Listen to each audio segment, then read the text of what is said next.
অনিচ্ছা সত্ত্বেও আমি ওর পিছন পিছন হেঁটে চলেছি। মনের মধ্যে প্রচন্ড ভয়, কিন্তু মুখে কিছু বলছি না। কিছু একটা শক্তি যেন আমাকে টেনে নিয়ে যাচ্ছে। চারিদিক যেমন অন্ধকার, তেমনি কুয়াশায় ঢাকা। দূরের কোনো দৃশ্যই দেখা যাচ্ছে না।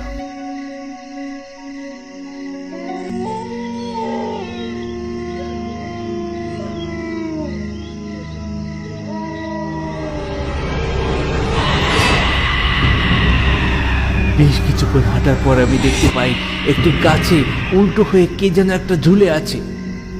ভয়ে আমার প্রাণ যায় যায় অবস্থা।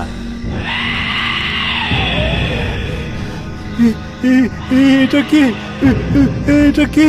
কে?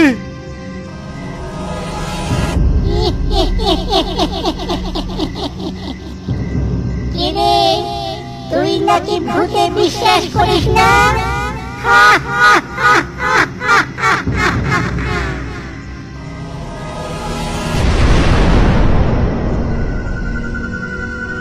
কিরে, এবারে বিশ্বাস হলো তো ভূত আছে না নেই?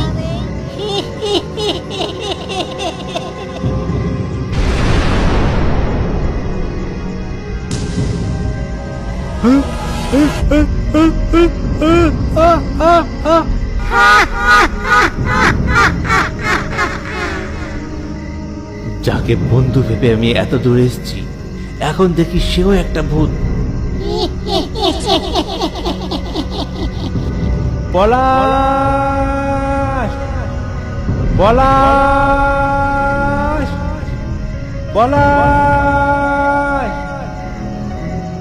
এমন সময় আমি শুনতে পাই দূর থেকে কেউ একটা আমার নাম ধরে ডাকছে। একটা মশালের আগুনও দেখতে পাচ্ছি। মনে একটু সাহস এলো, সেই ডাক অনুসরণ করে আমি ছুটতে লাগলাম।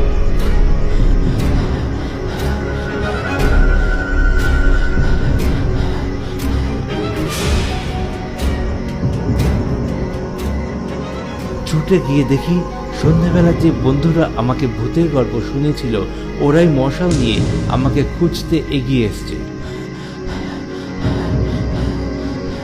তোরা তোরা এখানে? হ্যাঁ, তোরা এখানে? আমাদের চোখের সামনে দিয়ে তুই এদিকে হাঁটতে লাগলি। তোর বিপদ হতে পারে এটা জেনেও আমরা চুপ করে বসে থাকবো, তাই তো মশাল নিয়ে এগিয়ে এলাম। কিন্তু কিন্তু আমি তো বাড়ির দিকে রওনা দিয়েছিলাম। আগে না, তুই এই রাস্তা দিয়েই রওনা দিয়েছিলি। তাড়াতাড়ি চল এখান থেকে।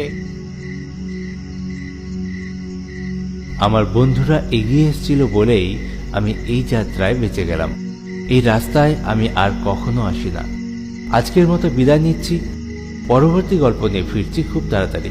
প্লিজ সঙ্গে থাকুন, ভালো থাকুন আর দেখতে থাকুন আমাদের ভিডিও।